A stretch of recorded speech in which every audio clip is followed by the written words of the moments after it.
Oi, gente, tudo bem? É, Aqui é o Leonardo Cadori. Eu também sou monitor de vocês de farmacologia e eu vou então dar a monitoria sobre anticonvulsivantes. Então, a primeira coisa, vamos falar o que é convulsão, né? Então, qual é o conceito de convulsão? Então, convulsão é um episódio de contração muscular excessiva ou anormal, normalmente de maneira bilateral, e ela pode ser sustentada ou interrompida. Então, sustentada quer dizer que ela dura um tempo maior, e interrompida que é bem rápida, vamos dizer assim. Ela ocorre então por falha na condução elétrica ali no cérebro, né? Então, os impulsos nervosos. E pode ser sintetizada como então uma excitação excessiva, fora do normal, na região cortical do cérebro, tá bom? Então, isso é convulsão, ela é um episódio desse acontecimento. Enquanto isso, a epilepsia é diferente. Então, a epilepsia é uma condição neurológica que é caracterizada pela ocorrência de crises epiléticas espontâneas e recorrentes.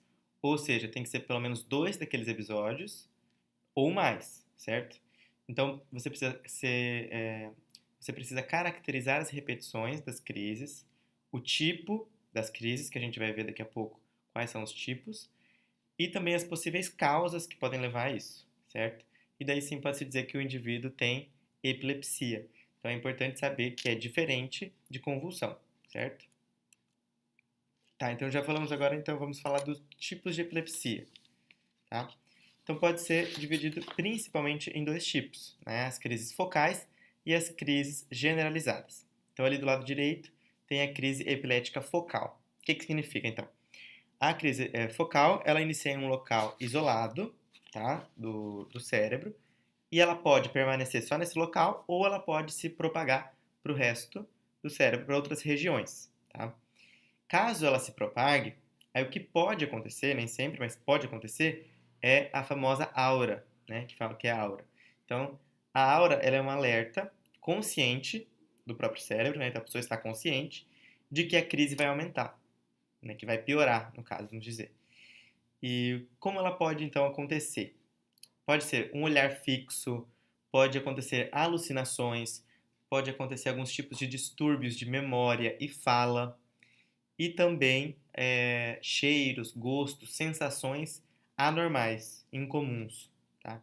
Tudo isso é aura. É diferente para cada pessoa e pode acontecer então quando uma crise focal está se propagando para outras regiões do cérebro, né? Não vai ficar mais isolada naquele único local. E como ela pode se manifestar então no indivíduo? Pode ser apenas tremores de um membro. Então, por exemplo, só uma perna, só um braço, tá?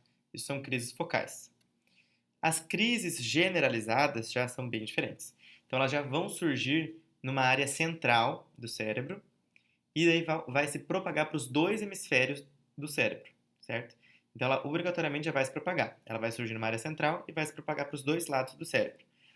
O indivíduo vai perder a consciência, né? Ele vai desmaiar, perder a consciência, tá?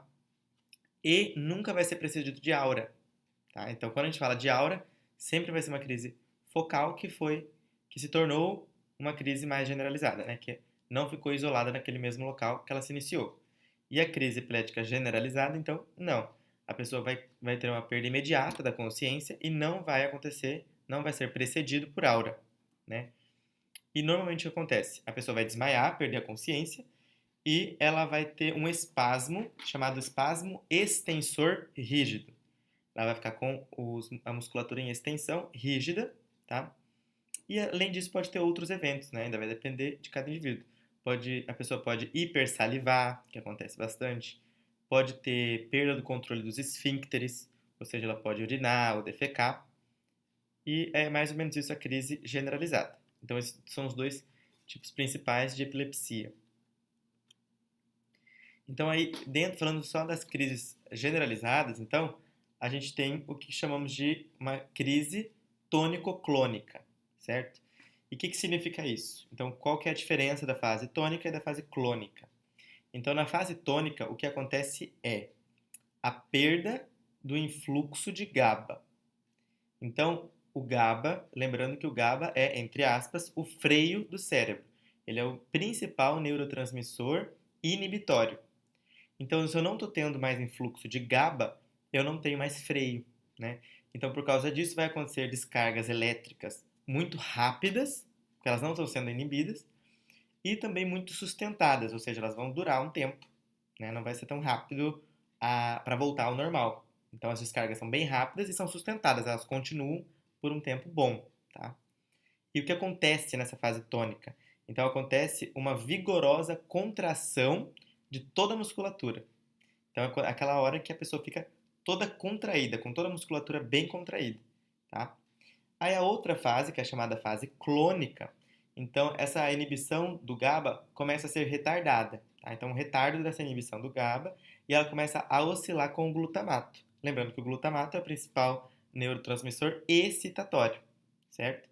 Então, começa a ter uma oscilação entre o GABA e o glutamato, então começa a ter uma fase de flacidez, né?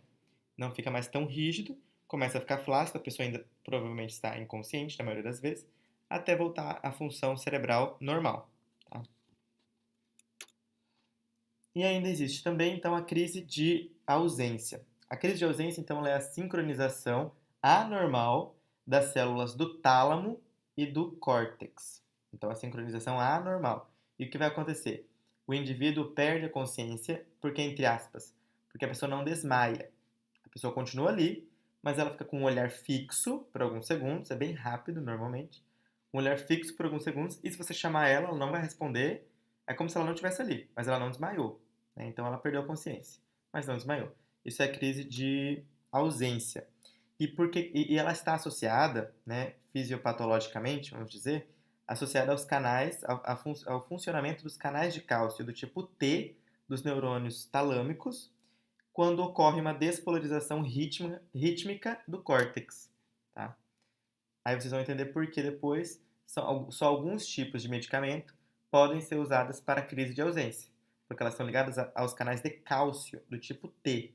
Então o medicamento tem que ter a ver com os canais de cálcio do tipo T. Né? Se for um bloqueador de canal de sódio, por exemplo, dificilmente vai ajudar na crise de ausência, certo? Tá, então a fisiopatologia assim, principal da epilepsia são dois fatores que a gente pode explicar. Então, o primeiro é o déficit na neurotransmissão mediada pelo GABA, certo? Então, como eu já falei ali, o GABA é o neurotransmissor principal inibitório. Então, eu não tenho ele, não tenho esse freio, vamos dizer, né? Por isso, acontecem essas descargas elétricas totalmente descontroladas e rápidas.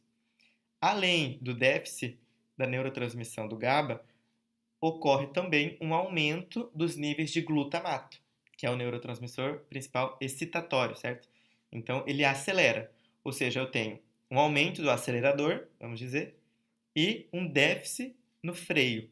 E por isso vai acontecer, então, essas descargas elétricas totalmente descontroladas e que levam à convulsão e à epilepsia, consequentemente, né? Ou não. Certo. Então agora a gente vai entrar nos principais tipos de fármacos, né? As classes dos fármacos para a epilepsia. Então, bloqueio dos canais de sódio, bloqueio dos canais de cálcio e a potencialização sináptica, né? Mediada pelo GABA. Então, o que acontece? As três classes, elas têm uma coisa em comum. Elas objetivam inibir essa despolarização que a gente estava comentando, né? Essa despolarização neuronal anômala e descontrolada. Isso que a gente estava comentando, então, da falta do GABA e do excesso de glutamato, certo? Então, os três têm esse mesmo objetivo, tá? Mas agem de maneiras diferentes. Outra coisa importante de se dizer é que a maioria dos fármacos, tá, que a gente vai falar e que usam para a epilepsia, eles são o que se chama de pleiotrópicos, que quer dizer que eles têm mais de um local de ação. Então, a gente só caracteriza ele dentro de uma classe para poder estudar de maneira mais didática. Mas, normalmente, eles são pleiotrópicos. Então, eles têm mais de um local de ação. Tá? Certo, então vamos começar pelos bloqueadores dos canais de sódio, do Na+. Então, assim, o que a gente pode dizer que principalmente eles fazem é eles reduzem a excitabilidade elétrica das membranas celulares reduzem a velocidade de recuperação dos canais e aumentam o limiar para o potencial de ação, impedindo as descargas repetitivas. Então, lembrando que para acontecer o potencial de ação e tudo mais, para a despolarização, o sódio tem que entrar na célula. Então, se eu der um fármaco que é bloqueador do canal de sódio, eles vão bloquear a entrada, o sódio não vai entrar, né, e vai ficar ali fora. Por isso, vai reduzir a estabilidade elétrica, vai reduzir a velocidade de recuperação desses canais da membrana e vai aumentar o limiar para que se ocorra o potencial de ação. Tá? Então, de todas essas maneiras, ele ajuda a inibir uma despolarização descontrolada que vai levar a uma convulsão, certo? Então, agora a gente vai falar dos principais tipos de bloqueadores de canais de sódio, tá? Então, primeiramente falando sobre a fenitoína. Quais são as principais indicações? A fenitoína pode ser usada então nas crises tônico-clônicas e focais, tanto em crianças, adolescentes e adultos. Pode também ser usada na prevenção e tratamento de crises epiléticas durante ou após um procedimento cirúrgico. Contraindicação. Então, crise de ausência, porque os estudos indicam até que pode piorar as crises. Então, é o que eu falei com vocês. As crises de ausência estão relacionadas ao funcionamento dos canais de cálcio do tipo T, lá nos neurônios talâmicos, certo? Então, a fenitoína é um bloqueador do canal de sódio. Então, não tem por que você usar para tratar uma crise de ausência. E já existem estudos que indicam que pode até piorar, tá? As crises de ausência. Então, essa é uma contraindicação importante. Sobre os principais efeitos adversos, então, tem a ataxia, né, que a ataxia então é a falta de coordenação de movimentos da musculatura esquelética, e hiperplasia gengival. Então, acontece por causa do metabolismo, tem algo a ver com o metabolismo do colágeno, acontece a hiperplasia gengival, aumento da gengiva. Tá? E interação medicamentosa, é importante dizer que a fenitoína, ela induz o funcionamento da proteína P450, que eu acho que vocês já devem ter visto em farmacocinética, provavelmente nas primeiras aulas. Por causa dessa indução da P450, ocorre um aumento da taxa de metabolismo de alguns fármacos, principalmente dois tipos de fármacos, os anticoagulantes orais e os contraceptivos orais. Então, por aumentar a taxa de metabolismo, por exemplo, dos anticoncepcionais, né, contraceptivos orais, pode ser que eles parem de ser eficazes. Então, pode levar a uma gravidez não desejada, né, a mulher está tomando algum contraceptivo oral, teve que tomar fenitoína, e o contraceptivo parou de funcionar por causa da fenitoína, pelo aumento da taxa de metabolismo. Aí a mulher engravida, e o que acontece, eu coloquei aqui do lado para não esquecerem, a fenitoína é teratogênica, né? Ou seja, pode levar a malformações fetais, congênitas, aborto e tal, certo? Então, é muito importante que se tenha cuidado na prescrição de fenitoína e de outros fármacos, na verdade, a maioria dos fármacos que a gente fala hoje, aqui, dos anticonvulsivantes, são teratogênicos ou ainda não possuem estudos e pesquisas que provem que são ou não. Então, assim, é complicado.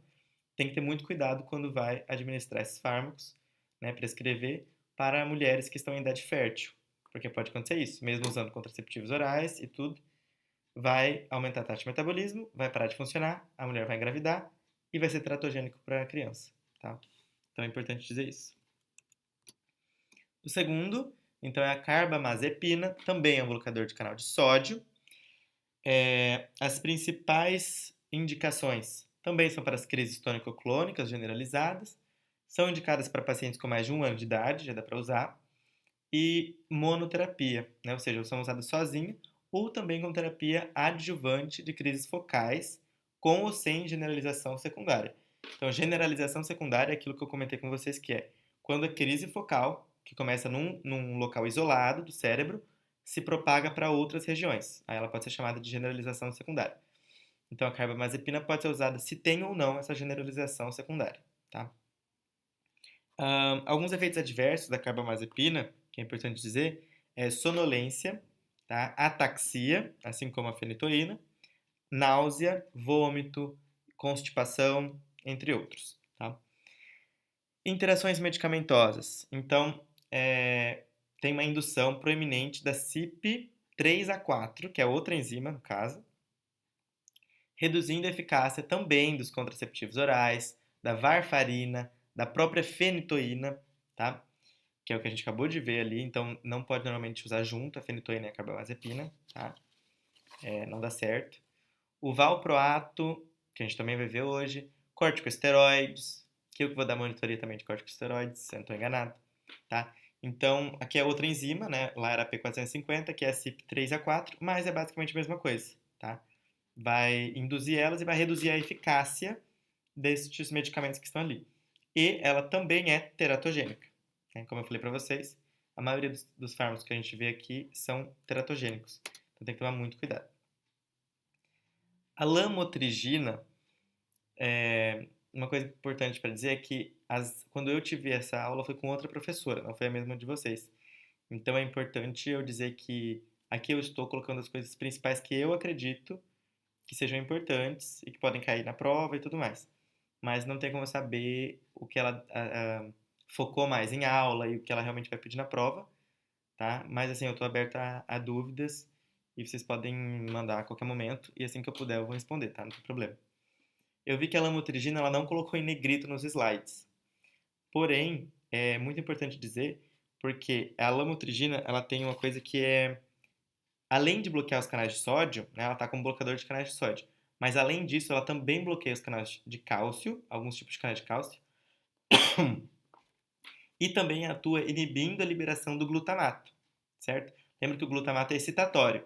Então, se eu consigo inibir um pouco a liberação dele, também já ajuda para parar essa despolarização descontrolada, certo? Então, ela tem mais de um tipo de meio de mecanismo de ação. Por isso, ela tem um uso muito amplo, que eu coloquei ali do lado, tá? E ela é indicada, então, em crise de ausência ou pacientes maiores de 12 anos, que sejam refratários ou intolerantes. Refratários quer dizer, então, que não o medicamento que você deu anteriormente não funcionou, não deu certo, certo? Então é isso. E outra coisa interessante é que ela é proibida usar com valproato, que é um ácido valproico, porque eles têm uma interação que aumenta a concentração plasmática da lamotrigina e pode causar um aumento dos efeitos adversos, tá? Então é perigoso. Certo, então assim, os principais fármacos do bloqueio de canal de sódio são esses que a gente falou. A fenitoína, a carbamazepina e a lamotrigina. Agora a gente vai para o bloqueio de canais de cálcio. Então assim, o bloqueio de canais de cálcio ele vai impedir a geração de um ritmo de disparo em neurônios do tálamo. É o que a gente estava falando.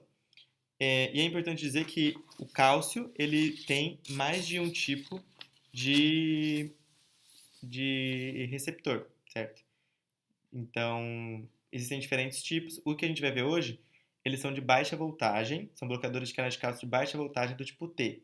Mas existem de alta voltagem, que é do tipo PQ, se eu não me engano, que são outros fármacos que eu não coloquei na aula, porque eu vi que ela não colocou em negrito lá nos slides, não sei se ela comentou muito, e eu não quis deixar uma aula muito grande, então eu não coloquei aqui. Mas como eu falei, se tiverem qualquer dúvida, podem entrar em contato. Tá, então primeiro, etosuximida, quer dizer, que é um bloqueador dos canais de cálcio de baixa voltagem do tipo T, certo? Também é teratogênico, e as principais indicações como ele é exclusivamente do tipo T, tá? Então ele serve exclusivamente para crises de ausência em pacientes com mais de 3 anos. Ele não controla outros tipos de crise epilética, pois seu mecanismo envolve, como eu acabei de dizer, exclusivamente os canais do tipo T. Então, é interessante. Eu lembro que eu decorei porque, ó, eto, né, T, logo um T ali, né? Assim.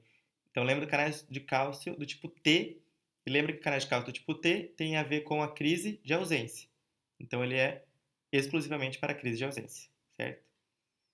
E, de novo, teratogênico, tá? Ácido valproico, que pode ser chamado de valproato também. Ele é um bloqueador de canais de cálcio, também de voltagem do tipo T, né, de baixa voltagem, mas ele tem outros mecanismos, tá? Então, normalmente, às vezes, não é nem colocado junto com os bloqueadores de canais de cálcio. Aqui eu coloquei para poder ficar em alguma das classes, tá? Mas além de bloquear canais de cálcio do tipo T, ele inibe as funções dos canais de sódio também, e ele também potencializa o GABA, tá? Então, ele tem mais de um tipo de mecanismo de ação. Importante isso. Um dos efeitos adversos principais dele é a hepatotoxicidade grave. Então, ele aumenta as transaminases hepáticas, por isso tem que tomar muito cuidado quando vai utilizá-lo, tá? As indicações, então, ele tem um amplo espectro, basicamente por isso, por ele ter mais de um tipo de mecanismo de ação, então ele age em locais diferentes. E ele é utilizado, então, no momento de crises generalizadas tônico-clônicas. Ah, ficou errado, é tônico-clônicas, né, não clínica.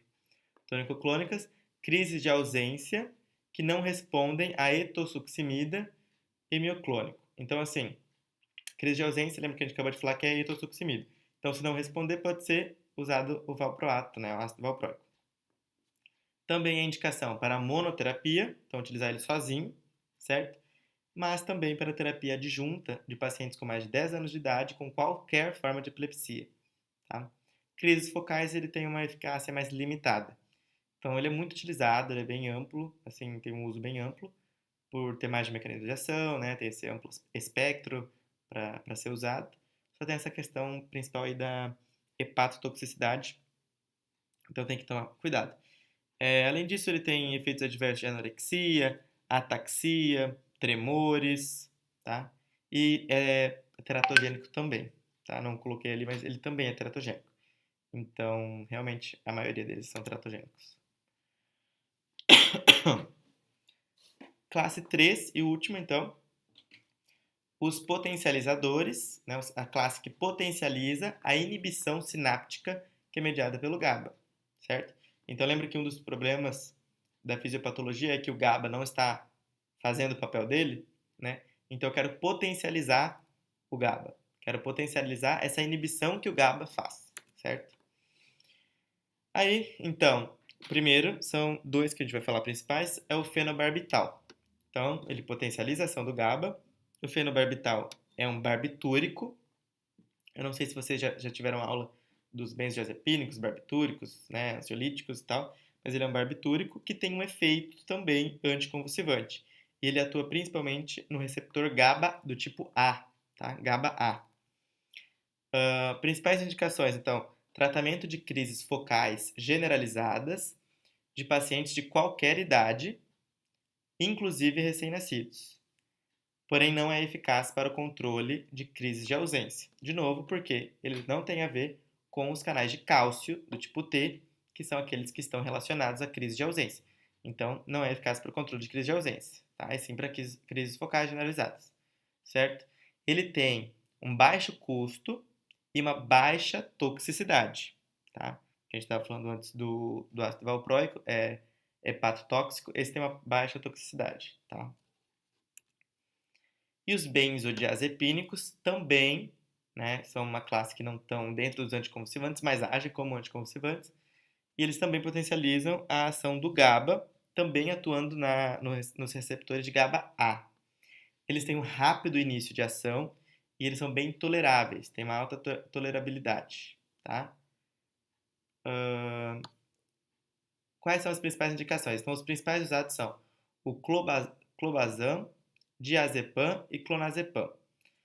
Primeiro, então, para terapia adjuvante para crises focais generalizadas, o diazepam para estado de mal epilético via endovenosa e retal, e o clonazepam também pode ser usado em canais de cálcio tipo 2, canais de cálcio do tipo T, e por isso pode ser usado em crise de ausência, tá? O clonazepam, tá? Então lembra, começa com C, crise de ausência, porque ele também atua nos canais de cálcio, além de potencializar a ação do GABA, tá? Algumas observações que eu vi que ela colocou nos slides de vocês, que eu não tive nas minhas aulas, mas eu achei bem interessante. Tá? Então, assim, os fármacos mais antigos, mais usados tradicionalmente, e os mais recentes possuem a mesma eficácia, né? Então, não houve, assim, vamos dizer, uma evolução no sentido de eficácia do fármaco. Porém, o perfil dos efeitos adversos são mais favoráveis para os mais novos. Tá? Então, nesse sentido, que se utilizam os mais novos, os mais atuais. Importante dizer que o que influencia significativamente a qualidade de vida dos pacientes com epilepsia são três fatores principais. Então, a persistência das crises, né? Então, eu estou dando um fármaco, que não está adiantando. Por que não está adiantando? Porque está persistindo as crises, não funcionou para parar as crises epiléticas. Segundo, os efeitos adversos do fármaco. Então, tem, né, depende do metabolismo do indivíduo e tudo mais. Então, se o efeito adverso está sendo muito prejudicial à pessoa, também tem que ser levado em consideração. E a falha do tratamento inicial, né, que pode, então, melhorar, se der certo, melhora a vida, e se falha o tratamento inicial, piora a qualidade de vida do paciente, claro, certo? Caso o primeiro fármaco de escolha falhe, deve-se substituir ele por outro, ou seja, vai tirar o primeiro e vai colocar um segundo sozinho, ou seja, continuar a monoterapia. Tá? Em caso de falha do segundo, né, da tentativa de monoterapia do segundo, se tenta então a combinação de dois fármacos antiepilépticos. Tá? Ou seja, depois, então faz uma monoterapia, não deu certo. Substitui, faz outra monoterapia. Se não deu certo, aí sim vai tentar a combinação de dois fármacos antiepiléticos, tá? Poucos pacientes parecem obter um benefício adicional com a associação de mais de dois fármacos, ou seja, essa utilização de dois fármacos juntos não parece dar muito benefício. Por isso que essa conduta não é preconizada no protocolo que a professora passou para vocês em sala. Acho bem importante isso. E é diferente assim do que eu tive e achei bem legal. Desculpa pelas falhas de digitação. Eu não quis fazer um vídeo muito longo. A prova já está aí, né? Uns 3, 4 dias. E eu estou aberto a dúvidas, tá? Eu não coloco um dia específico e horas específicas para você mandar dúvida. Pode mandar a qualquer momento, não tem problema nenhum. E eu vou responder assim que eu posso, né? Não vou responder bem na hora, provavelmente, se eu tiver em aula, alguma coisa assim. Mas assim que eu puder, eu respondo. E se eu não souber responder, eu vou conversar com os outros monitores e se precisar com a professora, sem problema, tá? Para poder responder a vocês. E é isso, estou à disposição.